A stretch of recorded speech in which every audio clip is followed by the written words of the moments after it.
Good afternoon, everybody, and welcome to the first University of the Western Cape Centre for Entrepreneurship and Innovation webinar. My name is Charleen Duncan, and I am the Director of the University of the Western Cape Centre for Entrepreneurship and Innovation, and today I will be your moderator.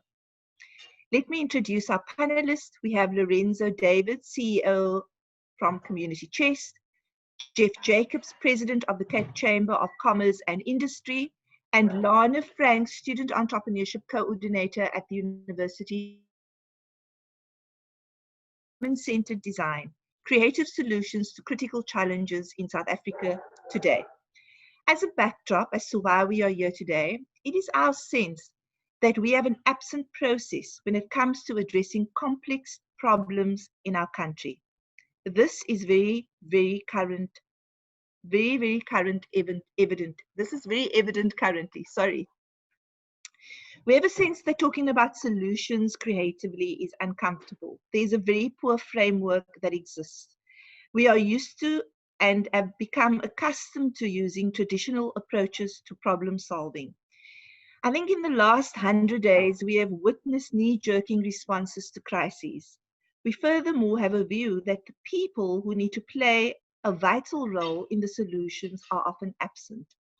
The aim of today is to question, to discuss, to have conversations about who we are and where people are in this process when we build solutions. What people and what voices are included and invited to the table? Do we share and reshare with the relevant people that we are creating the solutions for? And is empathy a part of this puzzle? Do we get close to the users and do we closely observe what the users are doing in terms of their activities? The people you are looking to serve must always be at the heart of any process. That is a context and that is a backdrop to today's discussion. And I'd like to encourage you all as we discuss and try and unpack all of the intricacies around this, that you become active contributors to the discussion that we are going to have. Just a few technical requests from my side before I formally introduce the panelists and before we start the conversation. We'd like to encourage all of our audience members to actively participate in our webinar. You can do this by chatting to yourselves in the chat box, but if you want to ask questions, please can you pose those questions in the Q&A box. We'd also like to encourage audience participation to vote, if you like, a question that is being asked in the Q&A box, because the more likes the question receives, the more likely that question will be addressed by the panelists. There'll also be 2 questions which will pop up as a poll, and I'd like to encourage you also to please participate in this. This is going to be an ongoing process. We're looking at developing some masterclasses post this webinar so that we can actively engage with you around how to go about doing design thinking methodology and creating spaces where people can unpack what a human-centered design approach is all about. So without any further ado, because I'm really sure you want to get into the conversations, I'm going to introduce our first panelist to you, and that is Mr. Geoff Jacobs. I'm quickly just going to read Geoff's bio. Geoff, I like this, Geoff. I like the fact that right up front you say you were a product of the Cape Flats. After a successful career in teaching, Geoff joined the corporate sector, eventually retiring in 2015. Currently, Geoff runs his own management consultancy. He serves on the boards of Deneledi Educational Coaching, School Turnaround Foundation, and St. James Church in Kenilworth. He's also currently president and chair of the board of the Cape Chamber of Commerce and Industry. Geoff has a BA and BA degrees from UCT, a BA Honours degree from UNISA, an MA in History from the University of Wisconsin, and an MBA from UCT's Graduate School of Business. Welcome, Geoff, and thank you for joining the conversation. I'd like for you to just, in an opening statement, 3 to 5 minutes, briefly share some of your thoughts with us as we start this conversation. Good afternoon, Charleen, and good afternoon, everyone on the webinar. And thank you very much for the privilege of being able to participate in what I think is an important and an exciting discussion. So you've given the folk on the webinar an indication of who I am and what my background is. And I want to say that I come into this conversation wearing all those hats that you've mentioned. From the Chamber of Commerce and Industry perspective, I speak obviously as a business person representing the interests of business. The Chamber of Commerce and Industry is a 216-year-old organization.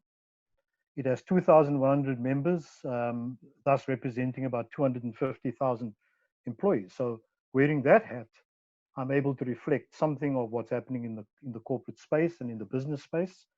And I want to bring some of that perspective into the conversation this afternoon. But I'm also an HR practitioner, as you've correctly pointed out. And so I understand HR as a discipline. I worked for a number of years in a global company and was part of the Southern Africa entity of that global company. So I understand a little bit about the issues around Africa and the issues around human resource practice within a global context. And then through my own company now, I do executive coaching. Are you able to hear me, Charleen? I do executive coaching using the modality of coaching to shift and transform thinking and develop leaders to step up to the privilege and the responsibility that's placed on their shoulders.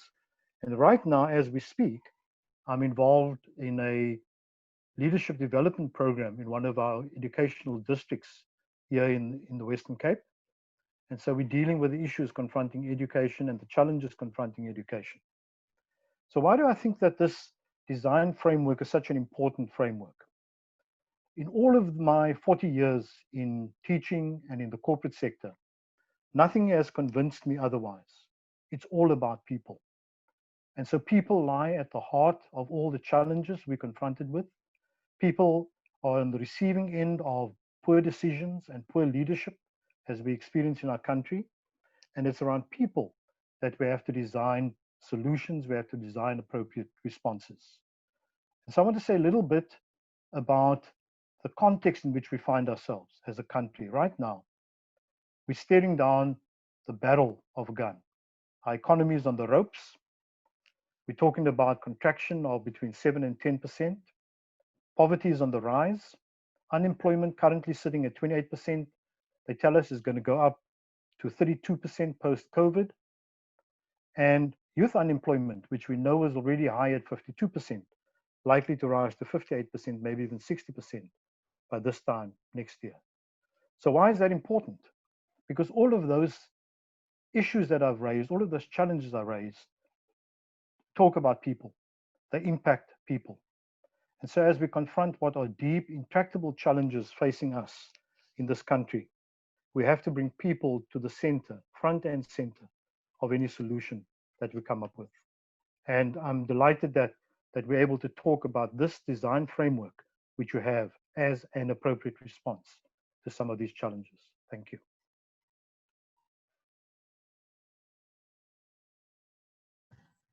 Thank you very much for that, Geoff. I'm going to now introduce you to Lana for her opening statement. Lana Franks holds a BSc in Electromechanical Engineering and a Master's in Energy and Development Studies from the University of Cape Town. She's a creative problem solver and a social entrepreneur with a passion to mobilize youth-led innovations across universities in South Africa. Lana works as a human-centered design practitioner and entrepreneurship coach at the UWC's Center for Entrepreneurship and Innovation. She's also co-founded Code Your Future South Africa, an organization that repositions adults for future in tech. Thank you, Lana, and welcome to the webinar today. Thank you so much, Charleen. A good day to everyone. It was exciting to see such a wide range of participants today from various sectors. Yeah, so it excites me that we have the potential to really have a conversation together today.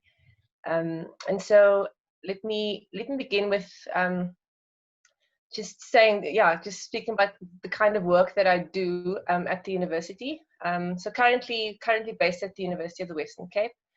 And it excites me to work with university students as a human-centered design practitioner for various reasons. I think the university is like a little universe. You have almost every sector represented through faculties and departments represented in one sort of institution. And it excites me because when students graduate, they enter those sectors and they can enter either as job seekers, maintainers, or they can enter as creators, as innovators, as those with an entrepreneurial mindset. And the work that we do with students is to really facilitate and develop that, those attributes in our graduates. If I think of the top skills of the future, as published by the World Economic Forum, the top 3 is a complex problem solving, creativity, and critical thinking. As you go down the list, they speak of empathy, teamwork, or what they call emotional intelligence, but empathy is of course part of that. And the human-centered design process creates and facilitates that kind of development of that kind of mindset. And so human-centered design is also known as design thinking. And so some of you may have heard of it referred to as that. And it really is about a process. I think Charleen alluded to the fact that there's a gap and there's something missing in the way we approach critical challenges in South Africa. We can be a bit haphazard, and design thinking or human-centered design presents a process, a very phased, step-by-step process that allows teams to innovate. It also is about a mind shift, and so it invites possibility thinking. It invites sort of seeing problems as an opportunity for innovation. It is options focused. It is human-centered in that it begins and it onboards those with the lived experience of the challenge. It doesn't exclude them. It's not a tell approach, not us trying to design for you and not onboarding your voice. So human-centered design onboards the voice of those who have the lived experience, and it connects it to those who have technical expertise. And so that's what excites me about the process, and we'll unpack it, of course, through the conversation as well. So I think I will pause there for now. Charleen. Thank you very much, Lana. Thanks for sharing your insights. And last but most definitely not least, Lorenzo Davis. As I said, Lorenzo Davis is the Chief Executive Officer of the Community Chest in South Africa, and he has a career in development spanning some 35 years. Lorenzo is a founding board member of the homelessness magazine, The Big Issue in Cape Town, as well as Crystal House South Africa, a school offering world-class education to children from impoverished communities. He has also worked with various local and provincial government departments on a number of developmental initiatives over the last 10 years, and he has a particular interest in developing sustainable models to address the challenges in the MPO and government sectors. More recently, Lorenzo was appointed as a consultant and facilitator to the University of Stockholm's Resilience Center's Transforming Change program, which trains African leaders in systems change thinking. He's a graduate at the University of the Western Cape and is currently doing an MPhil in Inclusive Innovation at the UCT Graduate School of Business. Thank you and welcome, Lorenzo. We look forward to sharing your thoughts and ideas at this webinar today. Thank you, Charleen, and thank you to all those who are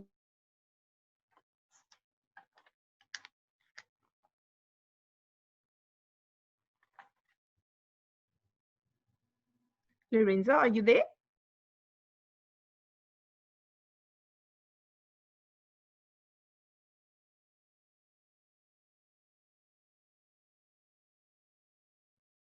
Can the other participants confirm with me whether they are able to hear Lorenzo? No, we can't hear. We can't hear Lorenzo. I think he's frozen. His screen is frozen. I think while we're waiting for Lorenzo to join us again, maybe Lorenzo, are you still frozen? Okay, I just want to zone into maybe something that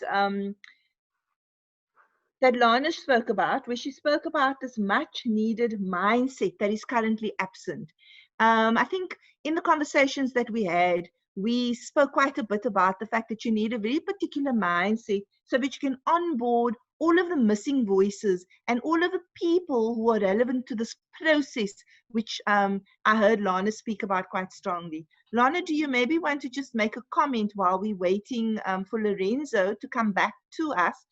Just share some of your thinking around how would we go about facilitating such a mindset that is currently absent, and how can we facilitate this mindset that will create this enabling environment for us to go through a process that becomes more people-centered and people-focused?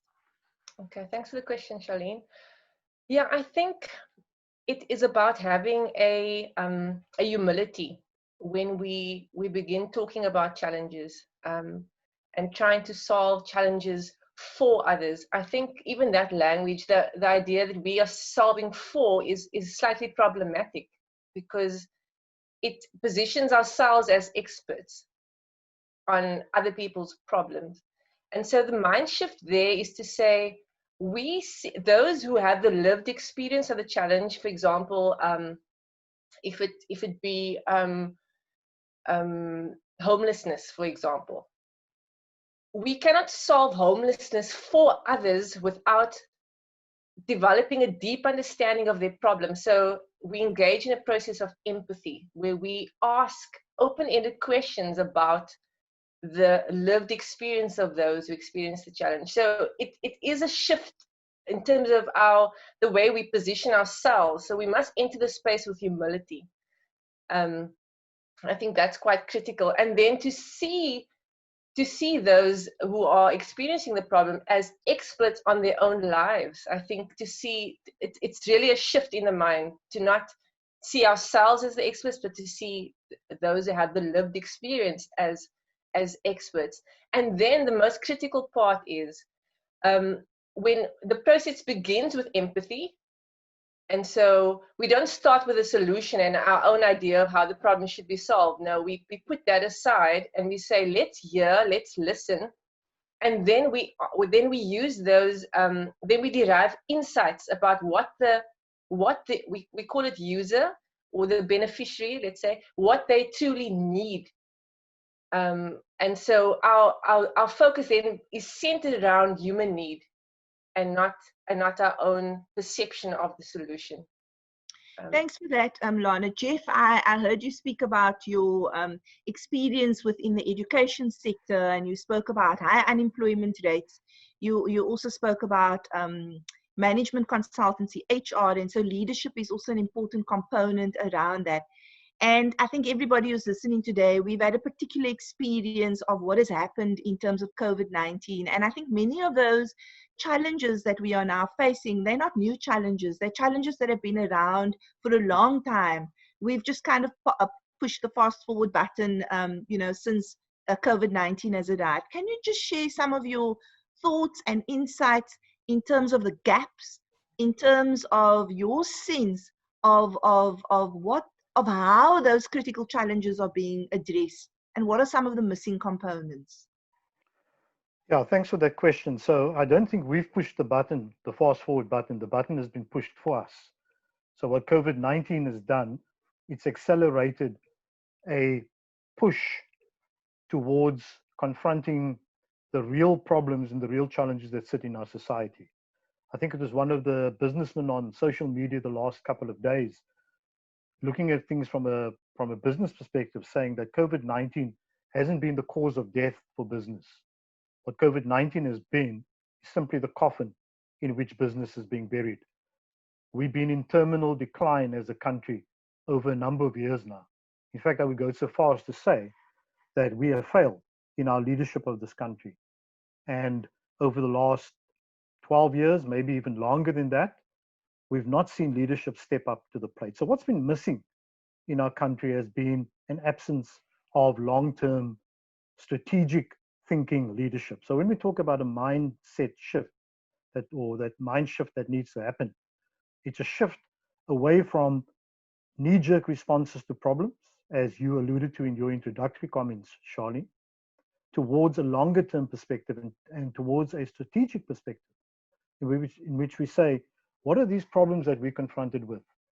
And what would we like the solution to look like?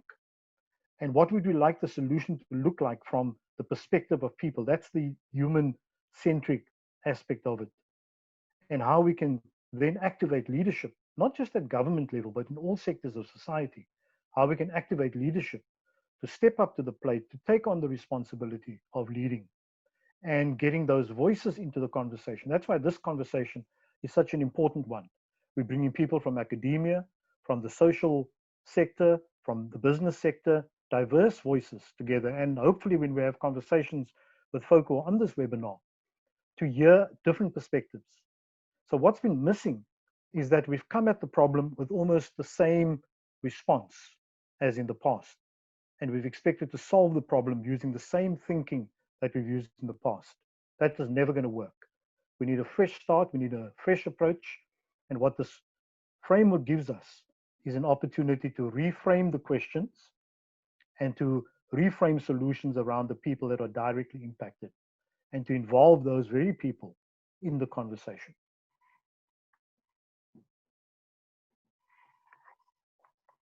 Thank you for that, Geoff. I understand that Lorenzo has a load shedding and that he is going to try and join us. So we're going to continue while we wait for Lorenzo. Hopefully he can still come on board.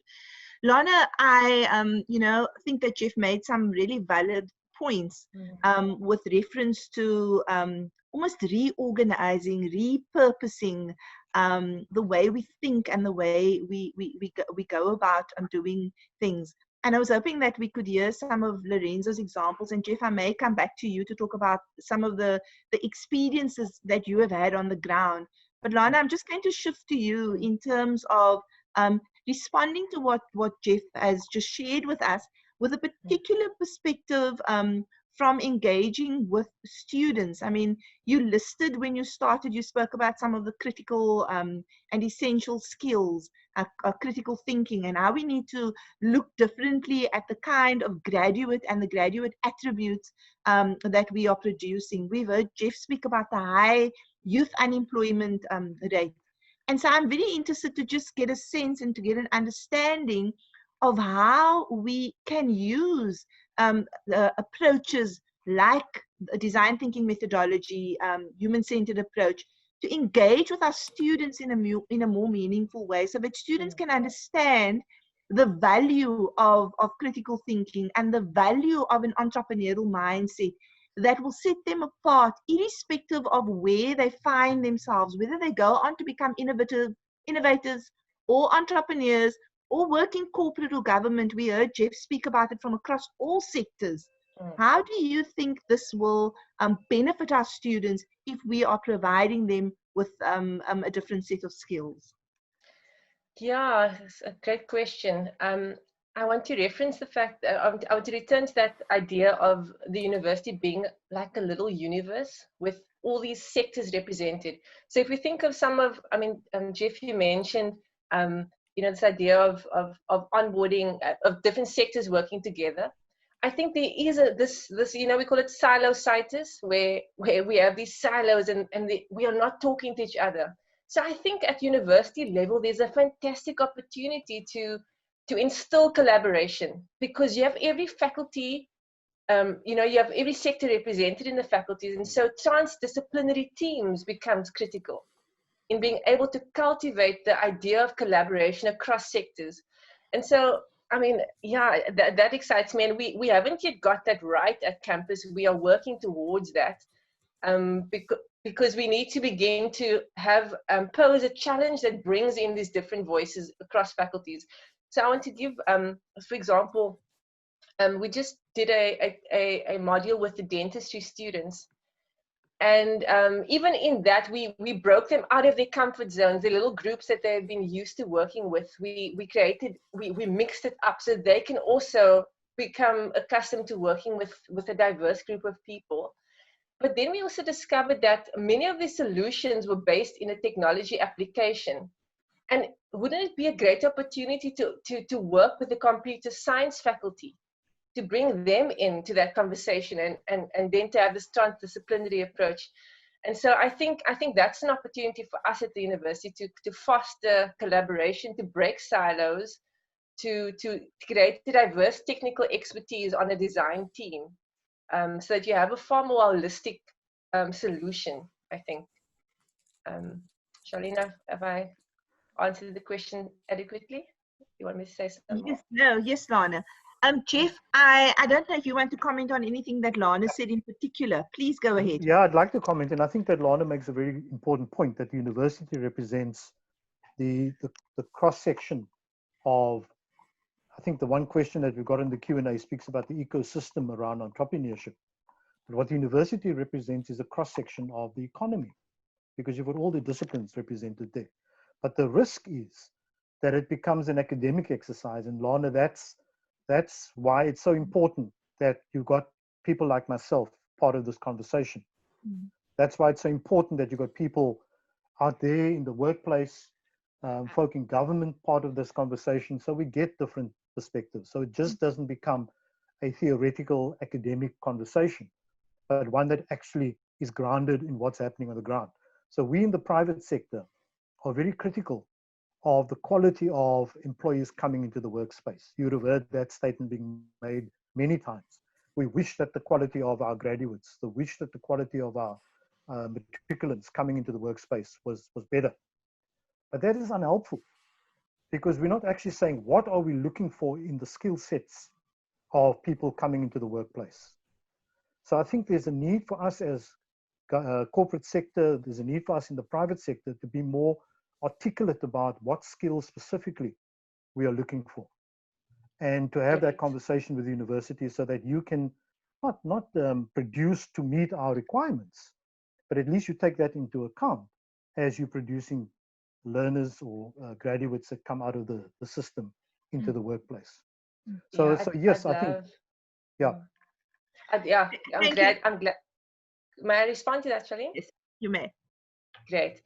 I love that you mentioned that, because I think we need to also begin to see universities as incubation spaces. So one of my little frustrations, I think, is that university projects end there.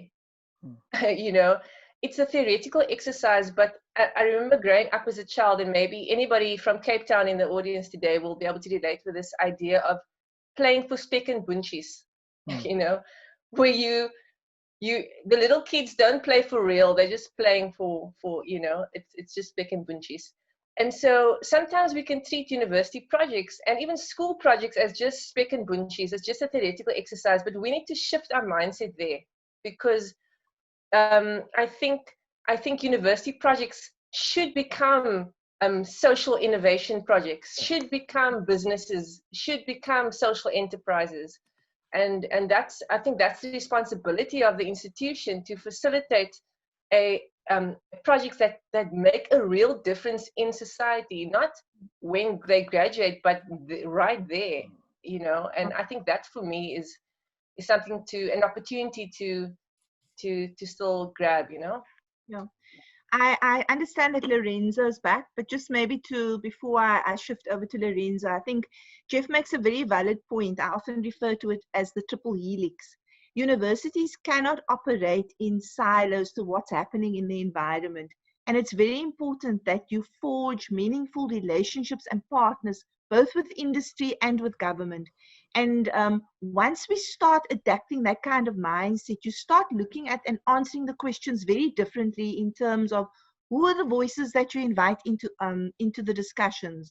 You know, when you start, and I don't want to use language like stakeholder analysis, but when you start getting into a framework of who do we need to speak to, who are we designing these solutions for, what are the activities of those individuals, we start to think differently. I read a quote, and I'm going to try and find it, that I think sums up quite nicely. We spend a lot of time designing the bridge, but not enough time thinking about the people who will be crossing that bridge. And I think that's quite relevant.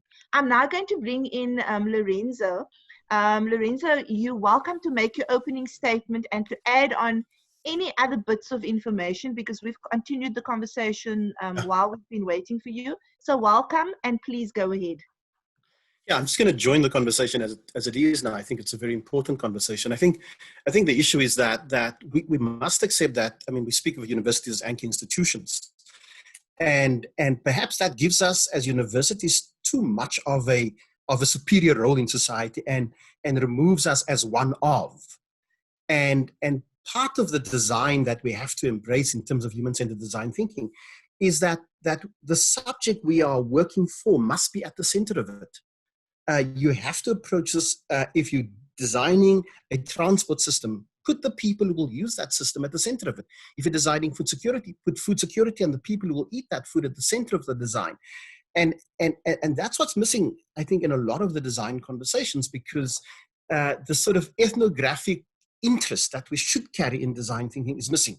And so we have to immerse ourselves, and we talk of immersive research, we have to immerse ourselves in the subject matter.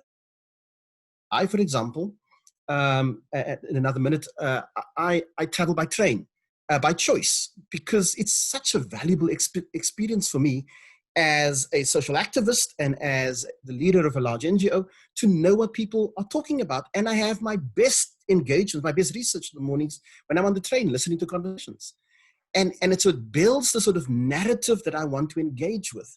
So, you know, we talk of complexity, paradox, and ambiguity as essential components of problem design and of design thinking. And many of us in design don't spend enough time on the ambiguities and the paradoxical issues that confront society.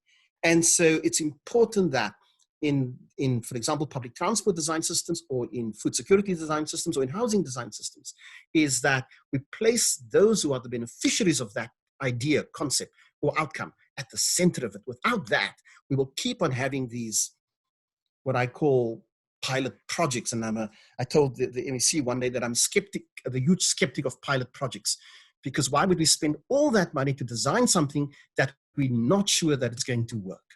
And design thinking brings the value into that space, because it allows us to test it before we go out there and convince people they have to be a part of this process. Sure. I love that. Thanks. Charleen, may I jump in there? You can. Okay.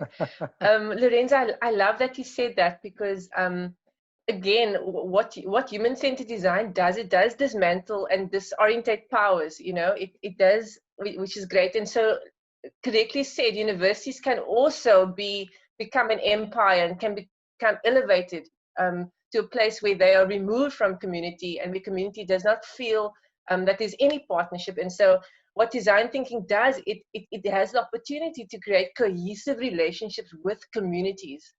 And so something we do in our projects is we work quite closely with the Sustainable Development Goals. And students will then need to find a community to partner with. And then that empathy then happens. Communities are then onboarded in the initial start of the project. And at the end, when you mentioned piloting. So exactly, prototyping needs to happen before piloting. And so where you create a little model of your idea and you take it back to the beneficiaries, you take it back to the community, and you have their feedback. They critique it. They say, we're not so into that. We don't like this. Or they say, this really works well. And then, you know, it goes through another process of iteration. And so I think there's an opportunity. So human-centered design does offer that opportunity for cohesion between universities and community and society at large, I think. I agree with you. There's a huge connection between the community engagement component. And Lorenzo, what I like about what you're saying is, and I think for those of us who listen to you often and who read a lot of the things that you write about, we know that you are very proactive in changing mindsets, listening to the narratives and change the story. You know, your hashtag change the story, something that we all follow. I'm very interested from both you and Geoff, and I'll ask the questions from a different perspective. So it's important that we, I like your analogy that you travel by train and that you do that out of choice, and you do that because it brings you closer to the people, that you're able to engage in a narrative and that you're able to develop empathy in a very unique way. Can you maybe just share some of your thoughts and your thinking around how one can become more involved in people? I'm also aware of your recent story around, you know, homeless people. Can you just share with us some of how do you get involved in meaningful ways where you're able to actually get to the level of the deeper issues, so that you can ensure that when you are about creating and changing those narratives, that you're doing it from a people-centered approach. Lorenzo, have we lost you? Is there? Okay. No, sorry, I just have to unmute. So one of the interesting journeys that I have discovered in this process of co-learning is that we always, I tend to start from the process that I don't know. And it's such a fresh approach for me to go into any territory and say, I don't know. So when I get on a train, when I walk from my office to Woodstock to engage in a meeting, the issue is that we start from the process of you don't know. And that makes learning so much richer. Whether I work with homeless people, or whether I work with donors internationally, or whether I work with university students, it's this amazing journey to discover how we learn and how people participate. The moment I strip myself of my powers, I make learning for others. So when I work with homeless people, then I'm one of them. Charleen, you know, I had 180 homeless people come and sleep in my offices. And the fact that I stood there as simply one of, and did not impose my value, my importance, my knowledge, my experience on them, opened them up to teach me, opened them up to be comfortable to share the process with me. I've always regarded policy as a servant. Policy is a servant to the needs of people. And if policy no longer serves the needs of people, it becomes irrelevant. It gets violated. It gets acted against. And what we must understand is that we have to shape the rules around the learning circle. So when people begin to open up, we find out what then are the rules. How do they learn? And not impose preconceived rules upon the learning circle or upon the learning system. And so it is stripping my own powers in that learning process, so that others have the freedom to learn and teach. And secondly, to observe, to remain silent more than what I speak. And that has been the exciting part for me. On the train, for example, people talk about jobs they want. I once had a man share that he has this smart job he just got. And the feature of the smart job was that he could arrive at any time he wanted to, and you go home early. And I go like, wow, that sounds just like we always spoke about jobs. But I learned from that was a value that they held, that particular cohort of people held, that you could start anytime and you could go home early. And because the point of work was get the work done. Why sit in an office for 8 hours if the job's done, and simply to tick hours? And so you learn things like that. And the moment you dump your stereotypes, you dump your learnings, you dump the stuff that you hold on to as dear, and you allow for that learning circle to co-create the rules, co-create the values, co-create the systems that makes a better world for everybody. That's how I think we begin to talk about human-centered design. Thank you very much for that, Lorenzo. Geoff, I'm going to jump into to leadership, linked to what Lorenzo has just been speaking about. And I'm seeing Lorenzo as a leader who, I believe, if you embrace human-centered design, you will be stripped of ego and attitude and seniority if you embrace a human-centered design approach. Given your position in terms of HR and your experience with leadership, what are your thoughts around a leader that embraces a human-centered design approach, and how that leader then facilitates learning? I think Lorenzo spoke a lot about the kind of learning that will come about from a leader, and I believe that a leader who embraces a culture of learning is human-centered. Can you just share from your own practical experiences some thoughts around that, please?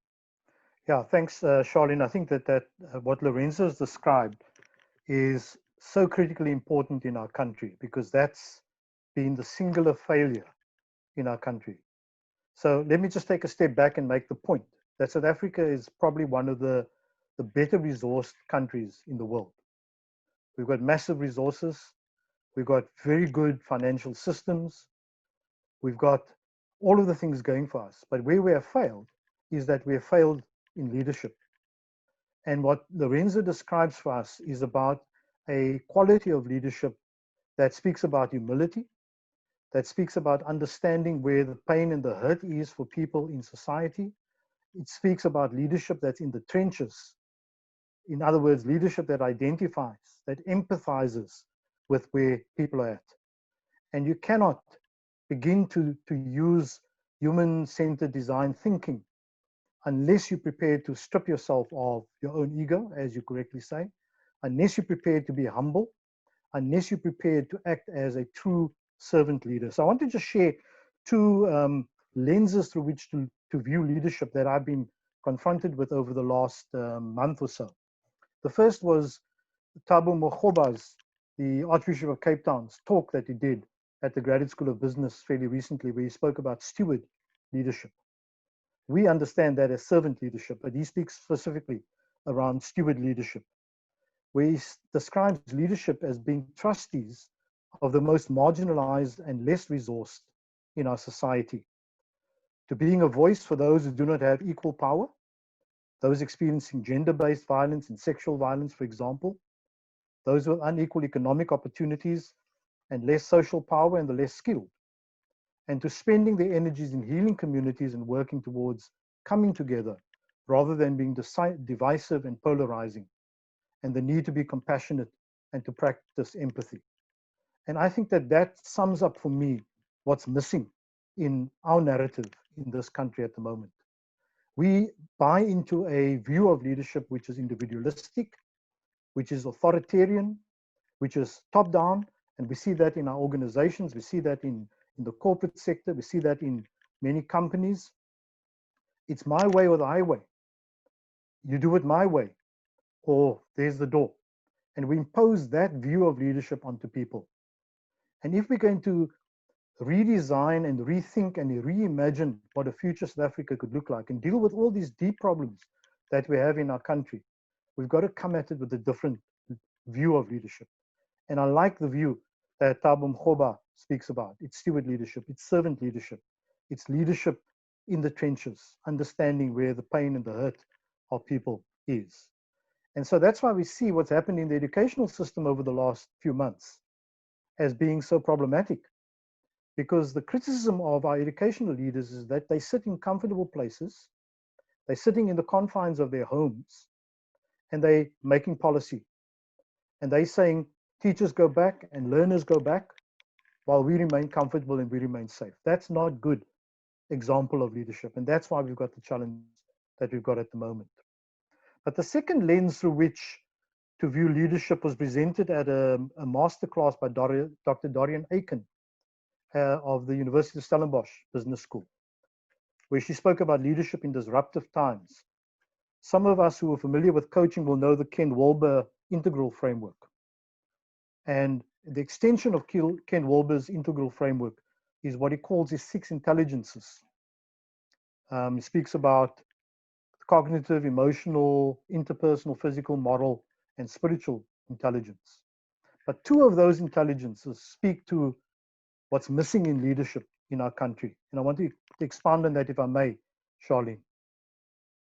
Firstly, the emotional and moral lines of intelligence. The model that Ken Wilber's developed says that we either operate at the lower end, where we see poor leadership, the middle end, or the upper end, the higher end. And if we look at the emotional line of intelligence, for example, it's the ability to show care and concern. At the low end of the spectrum, it's about me, about my care and my concern, and to hell with the rest. At the middle end, it's sociocentric care and concern. It's about me and my tribe being defined there as the group that I affiliate with, the group that I associate with. But when we're operating at the higher end of emotional lines of intelligence, it's a world-centric care and concern. It's me, my tribe, and my enemy. And I think that part of the problem that we're confronted with in our country is that many of the decisions are made either at the lower end, it's about me and to hell with the rest, or at the middle end, it's about me and my tribe. And we see that reflected in parliament. We see that reflected in party politics. We see that reflected in trade unionism. It's about me and my tribe. And it's when we develop the higher end, when we transcend leadership to move towards me, my tribe, and my enemy, that we begin to see real leadership step up. On the moral line of intelligence, where we speak about ethics and values and principles and integrity, the low end is about me winning at all costs. Catch me if you can. And we see that happening in so many parts of the public sector, where 500 billion is thrown at helping to solve the problems, and people run away with money that should be used to benefit society. That's the catch me if you can approach, the lower end of the moral line of intelligence. The middle end is about the agreement to cooperate and hold a standard, but often me and my tribe. What's in the interest of me and my tribe? But this is the part that I think I want to make, the point that I want to make. When we're operating at the high end of moral intelligence, it's the decision to do the greatest good for the greatest number of people, preserving value throughout the chain. Now imagine, just imagine if in Parliament, we approach the problems facing this country with that high end of the moral line of intelligence. What can we do to do the greatest good for the greatest number of people? I think we'd see very different solutions. And I think we would have seen a far more prosperous South Africa than the one we're currently sitting with 26, 27 years into our democracy. Thank you.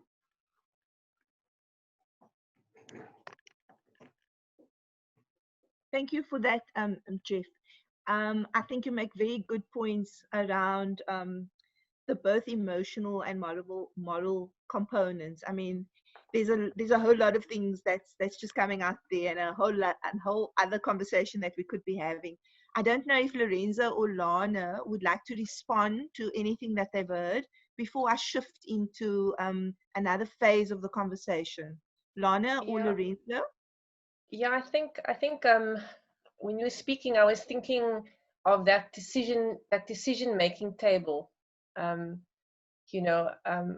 So I completely agree with the whole idea of servant leadership and positioning leaders in that way.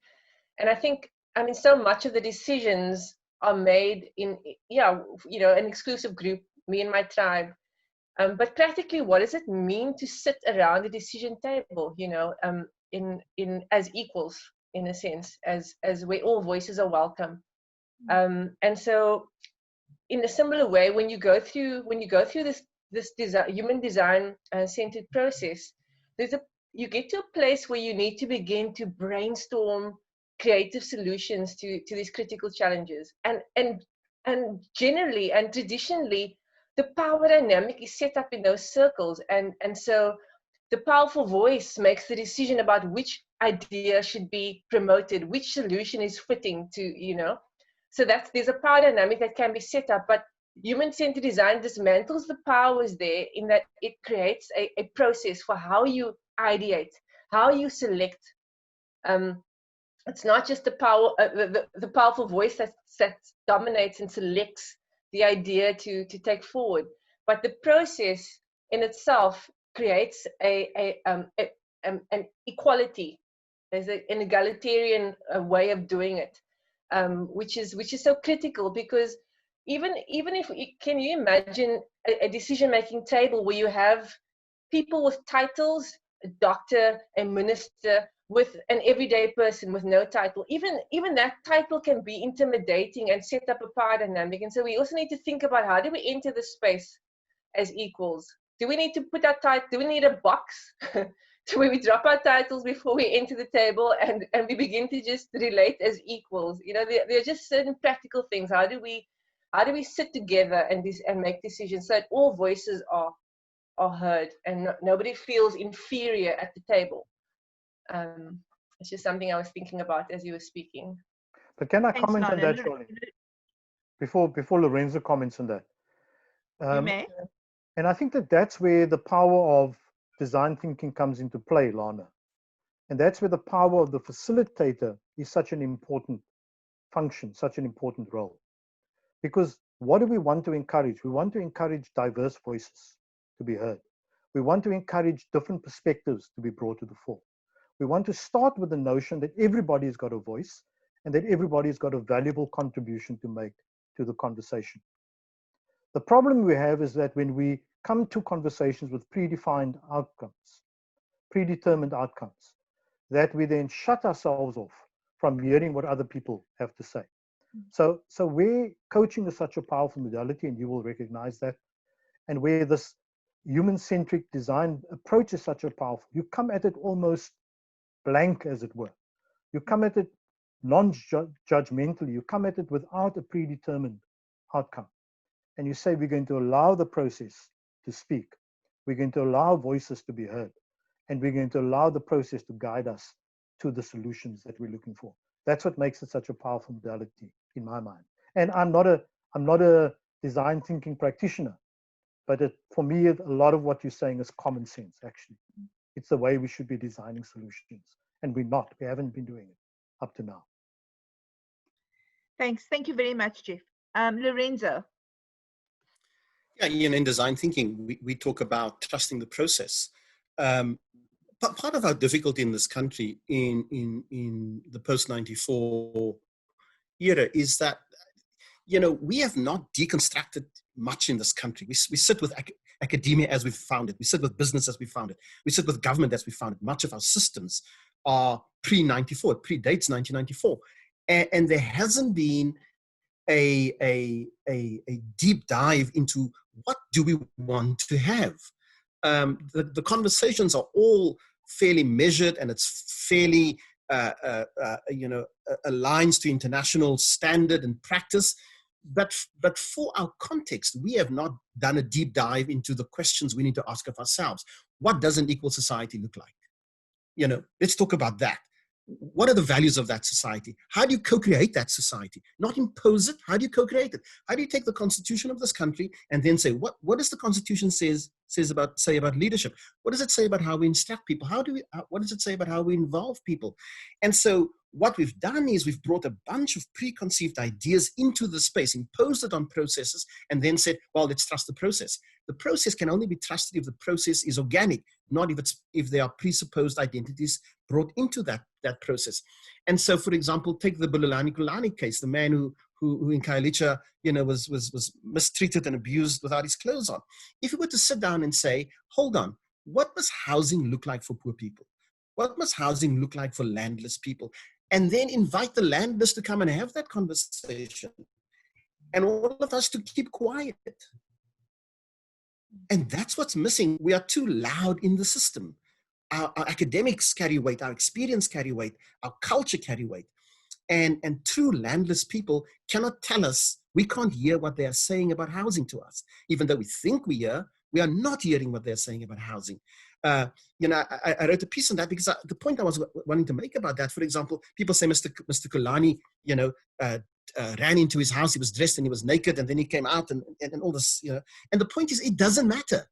It really doesn't matter if he was dressed or undressed prior to that event. It doesn't matter. The point is that a man had to strip himself naked to make a point is the point. And that's what we are not hearing. We go after all this imagery that is based on our own presuppositions, whether it's in leadership, whether it's in business, whether it's in academics, whether it's in the development sector. And we think we have the answer. We have to approach this from the point of co-creating the world we want to live in, co-designing the values we want to have. That's what human-centered design is. The fact that you know nothing, bring out the humans into the space and say, okay, guys, let's talk about what should housing look like? How should business operate? How should we teach students? What should our trains look like? What should our transport system look like? And unless we stop and ask those deep questions, and in design thinking, we talk about taking a deep dive, a deep interest, and being generative about the process, we are going to, I almost feel we're going to end up with another poorly designed human design process, because we'll have the words, but we won't have the process. I like the words that I'm hearing. I like the decision, the concept of a decision-making table. I like the idea of we are too loud in the system. I like the idea of that we need to co-create and reshape, and that we need a redive. And what have we actually done to look at all of these areas that exist? I like the voice of steward leadership, the ability to show real deep care, the ability to be able to do the greatest of good for everybody along that pipeline. And I think those are some really, really powerful ideas. I like the thought of, as South Africans, we are often quietened. As South Africans, we don't often trust the process enough. We don't trust ourselves enough. And how do we begin to empower ourselves in terms of, I can co-create. I have a voice that should be included at that table. I do offer something, and I come to the table by stripping myself of everything and saying that I know nothing, but yeah, I'm willing to learn and I'm willing to engage. And I think that's been a fantastic bits and pieces of the voices that I will be hearing for the next couple of days that has come out of what we've been saying. I want to go to, if the panelists are okay with me just going to the Q&As, I'd very much like for our participants to feel, and our audience to feel, that they're part of the conversation. So I'm going to just open up the Q&A box and let's see what questions there are and how we could address some of the questions. Just bear with me. Okay, the first question is from George Bennett, and he asks the question about ecosystems in the Western Cape, and particularly in Cape Town, that has his experience in incubation training support programs for startups, displaced members of society, is poorly funded, to follow seamless onboarding, incubation, and focus on that. Okay. Lana, could you answer the question pertaining to, and Geoff, if you have anything to add in terms of the ecosystems that we have in the Western Cape? And it's a seamless kind of onboarding process, which includes incubation, mentoring for entrepreneurs, and entrepreneurs focusing on innovation technology and the township economy. Can I ask Lana and Geoff to answer that question, please? And the question comes from George Bennett. Thank you, George Bennett. Lana, over to you and Geoff, please. Okay, so let me just clarify that I'm understanding the question correctly. Am I to talk about the current ecosystems that are supporting entrepreneurs in the Western Cape? I think Gerald's looking for, what does the ecosystem look like? Is it a seamless onboarding? If you have a tech business, is there space for incubation, mentoring? Yeah, he comes from Gauteng, and he's just trying to understand the ecosystem within the Western Cape. Okay, so I don't think seamless is a word that I'd use in terms of the ecosystem currently. In terms of the tech space, let me speak to that for a moment. Cape Town is definitely becoming a tech hub, and so you'll find a lot of activity. Silicon Cape is a great sort of resource in terms of the ecosystem that supports tech incubation. City, which is CITI, they offer some great programs as well for in terms of incubation. I know CEDA has a number of incubation spaces around the city. The national, in terms of youth, then NYDA offers free workshops. They offer some funding as well for startups. That said, there's lots of room for more access, for dissemination of information. I think many entrepreneurs still don't know where it is. So I think there's a big need for a sort of centralized space where we can find out more about this ecosystem. It's still very, I think it is what's the word? It's not sort of consolidated enough to make it easy for startups to find. I mean, when I started as an entrepreneur, I felt like I just started on a blank slate. I didn't know where to go, and I think it's still the experience for many startups in the city. So yeah, I think that's what I'd say Maybe to just that. to add to Lana before we ask Geoff to comment. So you could email us outside of this webinar, but Silicon Cape, there's the barn. There's a French, and I forget the name now, but it's funded by the French embassy in Woodstock. So they are, and they do have training programs. They have incubation facilities. And mentorship as well. Mentoring, there are a few mentors in the industry that we are aware of. And the whole fintech space has also taken off quite a bit in the Western Cape. With regards to your questions around township economy, I could possibly also just give you some insight in terms of all of that.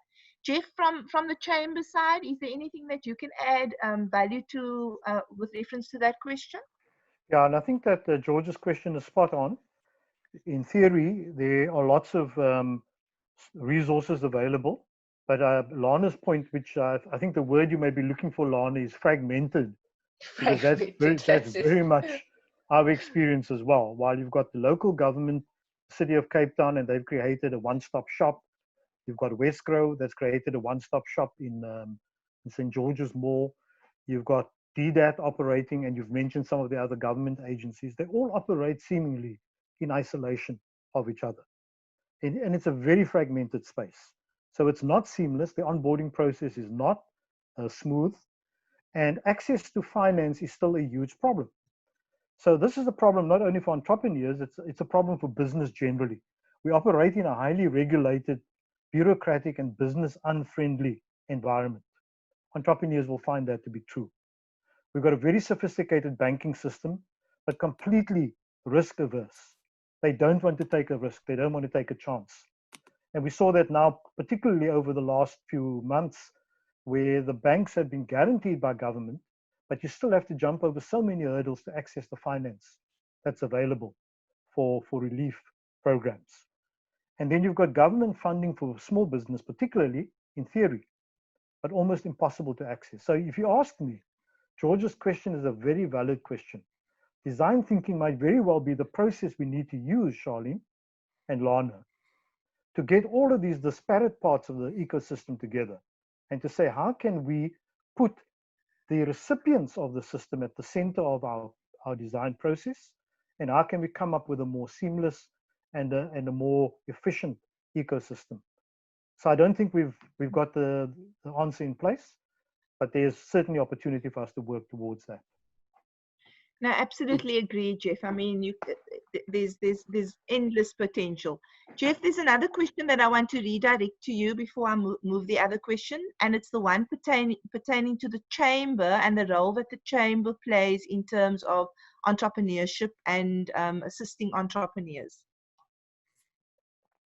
So the chamber is an organization of member-based organizations. So 2,100 companies, if you want to call it that, 60% of whom are small, micro, medium enterprises. They offer expertise.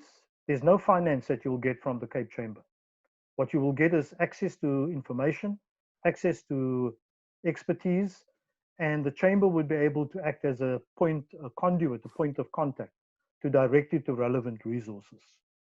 So that's the role, that's the function of the chamber. We act as the voice of business, if you want.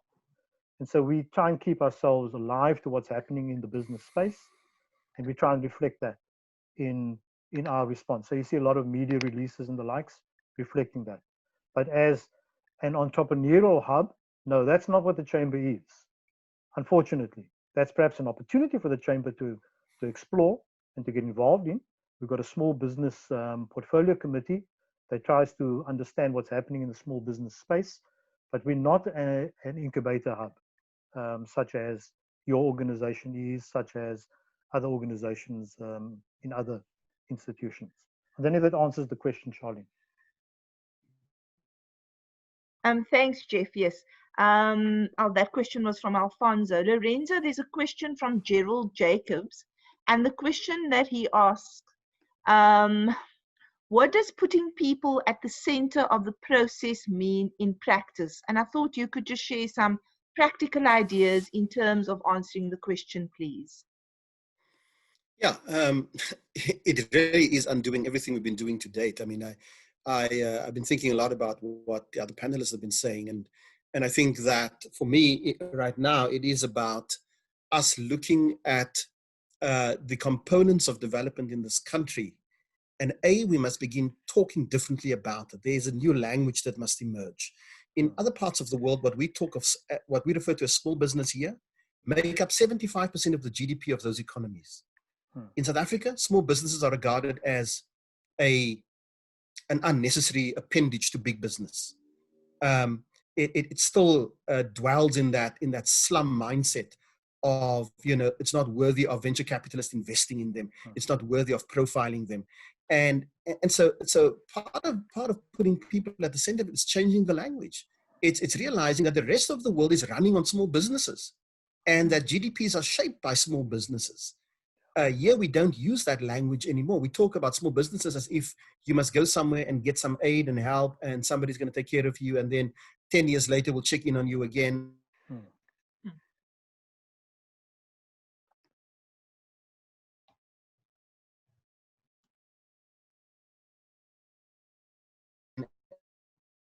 We lost him. We lost Lorenzo again. Okay, I think Lorenzo was busy making a very valid point around small business and the role of small business. We've seen the National Development Plan speak about how SMMEs are going to be finding the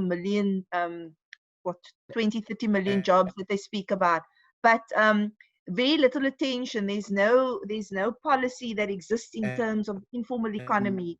Lorenzo spoken about the banks and the challenges that we have within the financial services sector. We saw 30 days into lockdown how our informal economy was really battling to breathe. And similarly to the way, Geoff made a recommendation, here again is another challenge, which I believe we need to apply human-centered design approaches to be able to facilitate our thinking. These are the challenges that we face. These are some of the critical challenges. We heard Lorenzo speak about transport, homelessness. We heard Geoff speak about education, leaders. We heard Lana speak about universities and some of the questions that popped up. And I've encouraged our students who have asked questions in the Q&A to please speak directly to Lana. I've shared an email address because that's one of the roles and a function that we have at the university in terms of breaking down those silos and encouraging students to be able to grow and to acquire those graduate skills that we were speaking about earlier on.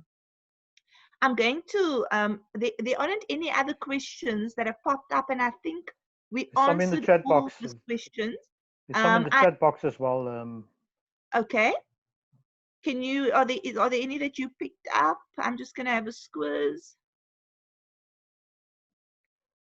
So Rafiq, I don't know, Rafiq, I can't see the surname, asks, I'm keen to hear how Geoff sees our president as a leader in terms of his analysis of leadership. Can I dodge that question? I was hoping someone wasn't going to ask me that. So let me just answer that question very simply and say, what we see with our president are glimpses of the me and my tribe and the greater good. We saw that at certain stages along the way.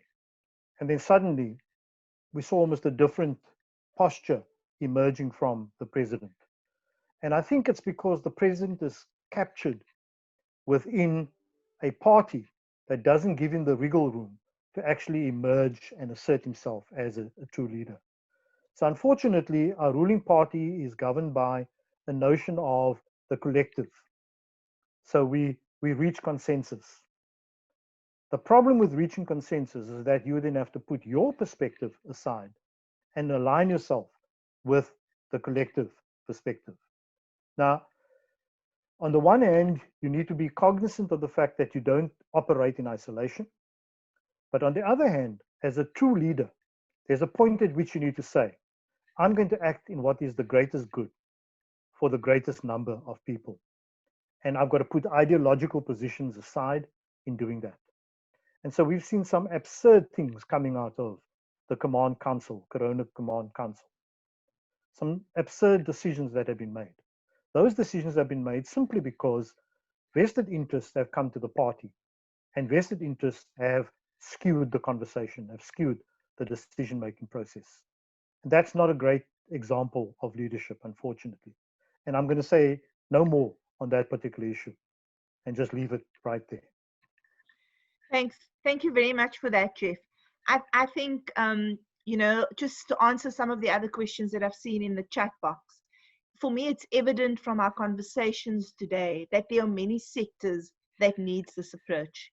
We've identified education, we've spoken about areas in social development, we've spoken about universities, we've spoken about students, and I really believe that there are other areas that we can look at that has been blown open in the last 100 days, that we can identify as challenges that we are having, and that we can advocate why a human-centered design approach is something that's vital for this.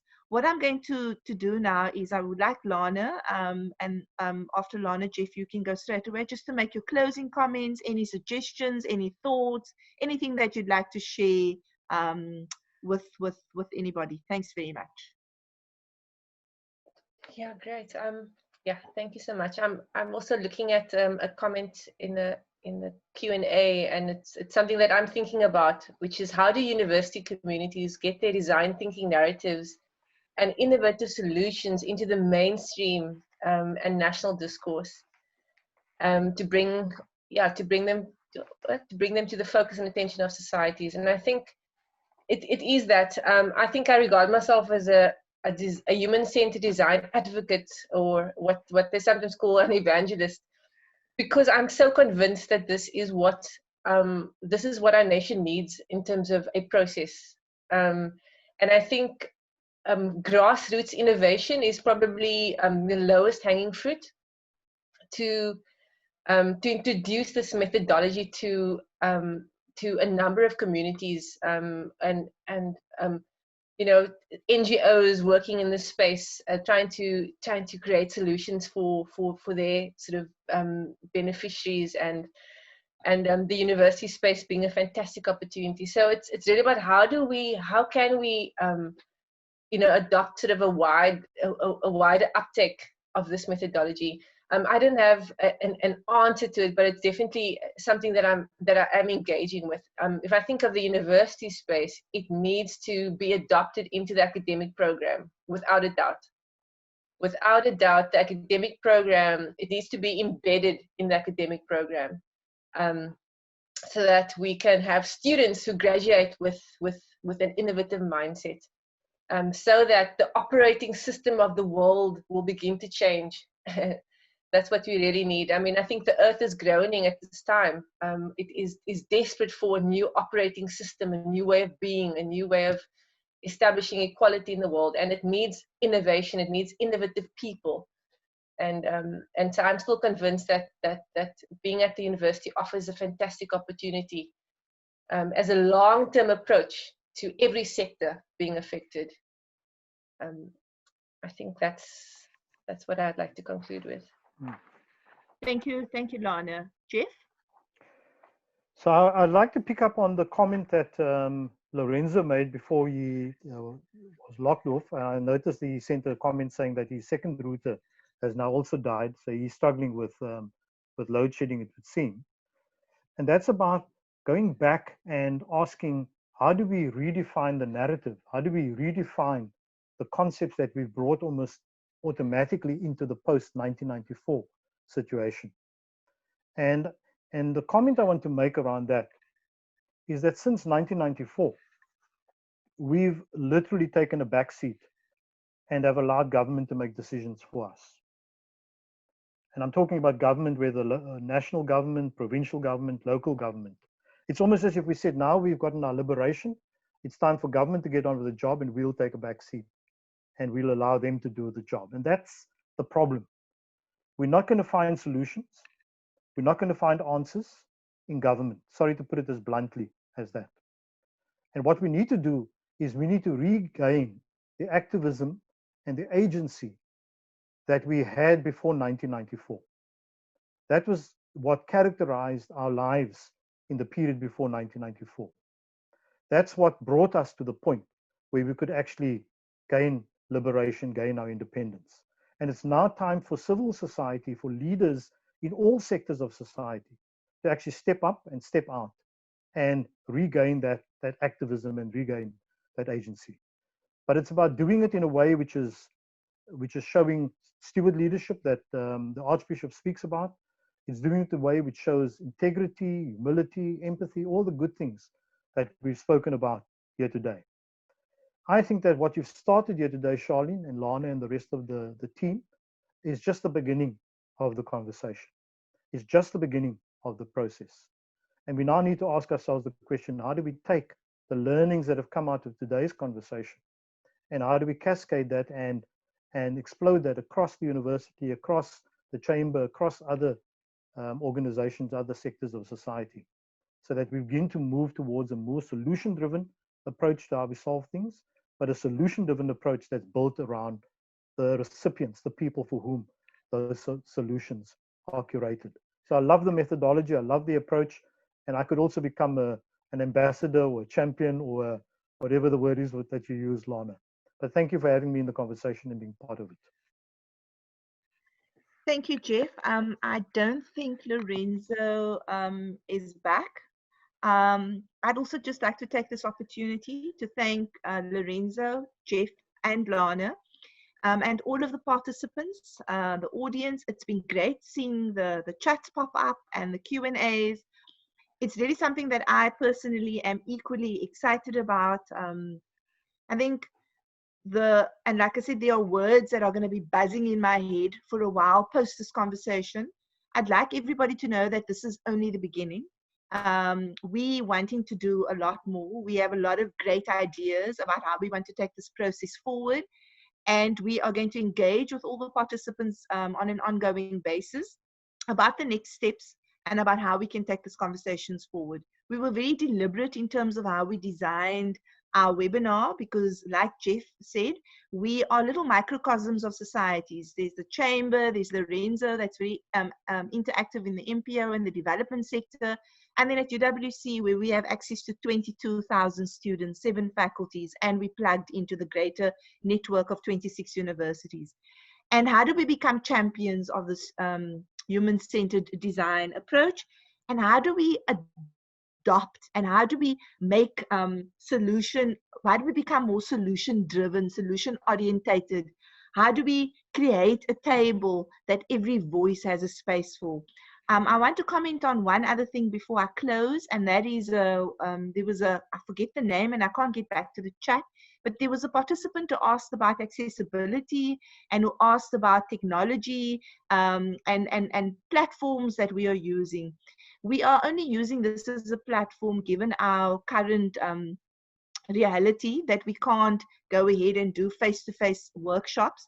But going forward, and when that does allow, we are looking at different options. If you are a UWC student, we do have options where we have zero-rated platforms that we are able to use.